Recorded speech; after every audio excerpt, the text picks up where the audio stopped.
입니다. 장사 지내고는이 나옵니다. 요한의 시스는 머리 없이 어느 곳엔가 유대, 광야, 시리아, 이란 등의 설이 있습니다만은 장사되었지만 그의 이름은 성경과 사람 이름들에 계속 남아 있습니다. 그러나 지금 헤롯이나 헤로디아라는 이름을 쓰는 사람은 거의 찾아볼 수가 없습니다. 알려드렸다가 나오는데 우리는 모든 일을 예수님께 알려드려야만 합니다.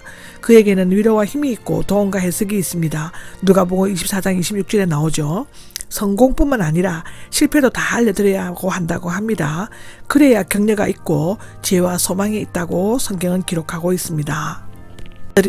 13절에는 들으시고가 나오는데 예수님께서 들으시고가 나오죠.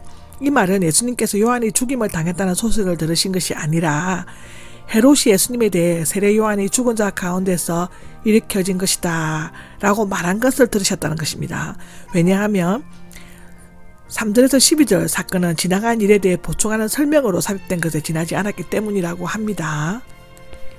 14절에는 불쌍히 여기시고가 나오는데 몸의 내장을 나타내는 말에서 유래되었다고 합니다. 유대인들은 감정이 내장이나 심장에 있는 것으로 생각하였다고 하는데 예를 들면 화를 내거나 놀라게 되면 속이 쓰리고 심장이 뛴다라고 합니다. 내장까지 움직일 정도로 절실하게 불쌍히 여기다라는 뜻인데 마가는 불쌍히 여기셨는데 그 이유는 그들이 목자 없는 양들과 같았기 때문이라고 마가복음 6장 34절에 나옵니다.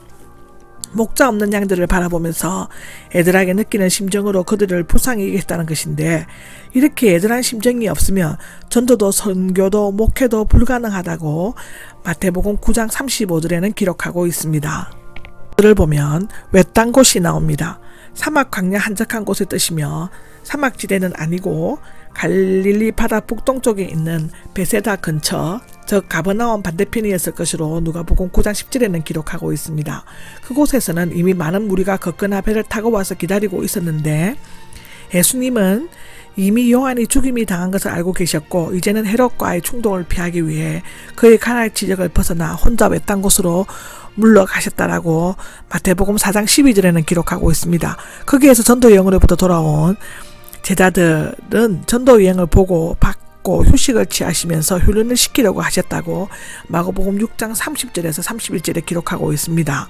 저녁이 되자가 나오는데 여기는 저녁은 6시 경외의 해질 무렵인데 그 해질 무렵이 아니라 저녁이 시작되는 오후 3시쯤일 거라고 기록합니다. 시간은 식사할 시간, 아마도 무리들은 예수님께서 행하시는 이적과 설교 말씀에 완전히 빠져들어 배고픈 것도 잊고 있었던 것 같습니다. 마을로 가서 각자 음식을 사 먹게 하십시오라는 제자들의 제안은 직면한 현실에 대해 지극히 상식적으로 판단한 최선의 방법이었을 수 있습니다. 그러나 매사를 타산적으로 금전적인 사고방식에 따라 처리하려는 것은 적어도 예수님의 제자들로서는 합당한 것이 아니었을 것입니다. 제자들의 눈에는 인간의 자연적 굶주림과 주위의 사정, 시간, 장소만이 있었을 것인데 그들은 예수님께 우리가 이 무리를 위해 무엇을 해야만 할까요? 또는 어떻게 하는 것이 좋을까요? 라고 물어볼 수 있었을 것입니다. 16절입니다. 16절에는 먹을 것을 주어라고 되어 있는데 주어라는 부정각으로서 적극적인 행동을 요구하는 긴급한 것임을 나타냅니다. 결코 가게 할 필요가 없다. 너희가 지금 꼭 그들에게 먹을 것을 주어라 했듯인데 제자들로서는 전혀 예기치 못하던 당황스럽고 불가능한 명령이었을 것입니다. 너무 황당했을 것입니다. 우리 평범한 인간들의 생각은 제자들뿐만 아니라 모든 사람들이 그렇게 생각했을 것입니다. 지금 그들에게는 굶주린 무리들을 먹일 만한 책임감과 그들의 믿음을 시험해 볼 수 있는 기회가 동시에 주어진 것이었습니다. 예수님께서는 이미 제자들에게 2만여 명, 즉 여자와 어린아이까지 합쳐서 먹일 만한 능력과 돈이 없음을 잘 알고 계셨습니다. 17절인데요. 빵 5개와 물고기 2마리인데 개역성경에는 떡이라고 번역되어 있지만 빵이 더 적합하다고 합니다. 유대인들은 쪄서 먹는 떡보다는 누룩을 굽어 빵을 주식으로 하였는데 여기에 빵은 밀기울이 제거되지 않은 검은 빛깔의 밀가루나 보리가루를 구워 만든 것으로 당시 가난한 계층에 먹는 음식이었다고 합니다. 요한복음 6장 9절에 나옵니다. 보리빵으로 하죠.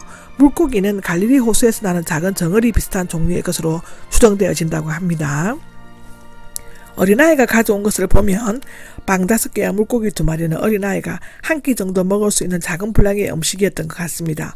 우리에게는 하찮은 것일지라도 주님께 바쳐지거나 주님을 위해 쓰일 때는 엄청나게 큰 것으로 여겨진다고 성경은 기록하고 있습니다.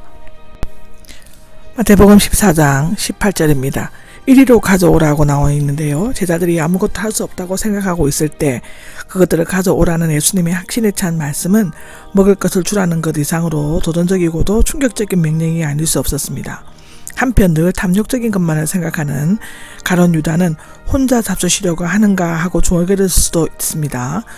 우리의 문제를 주님의 손에 맡길 때 그것은 우주 만물에 창조하신 분의 손에 의탁하는 것이며 우리가 상상할 수 없는 엄청난 기적을 응답해 주실 것입니다. 19절에는 풀밭에 앉게 하셨다가 나오는데 풀밭이라는 말은 이때가 봄이어서 가능성을 암시하고 있고 앉게는 유대인들의 인사법을 따라 비스듬히 기대어 눕은 것을 의미합니다. 풀밭을 기대어 눕거나 부스러기를 줍는 데 도움이 되었을 것이고 하나님의 축복이 임하기를 구하고 나서는 하늘을 우러러보며 기도하는 것은 당시 유대인 가장이 기도하는 일반적인 관습이었으며 이때에는 하나님의 은혜와 사랑에 감사하거나 하나님의 복이 임하기를 간구하였다고 마태복음 26장 26절, 누가복음 24장 30절, 로마서 14장 6절, 디모데전서 4장 5절에 나와 있습니다. 감사하지 않고 즐기는 자는 하나님께서 도둑질하는 자이나 하고 똑같다고 기록하고 있습니다. 빵들을 떼었다는 것이 되어 있는데 500리 사건의 이적은 사복음서 모두에 기록된 유일한 기적 사건이죠. 해석상 많은 논란을 일으킨 사건이기도 한데 주요 내용은 첫째로는 문자대로 빵과 물고기가 늘어나서 커졌다. 두 번째로는 성만찬 때 빵처럼 적은 부스러기를 받았지만 영적으로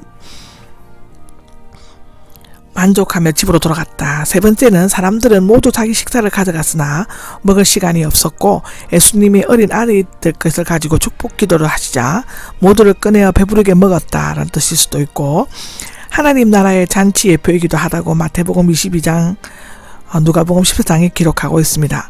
초대 교인들은 그들이 고난의 기쁨으로 그들의 빈곤 천국 잔치에 변할 것을 믿었습니다.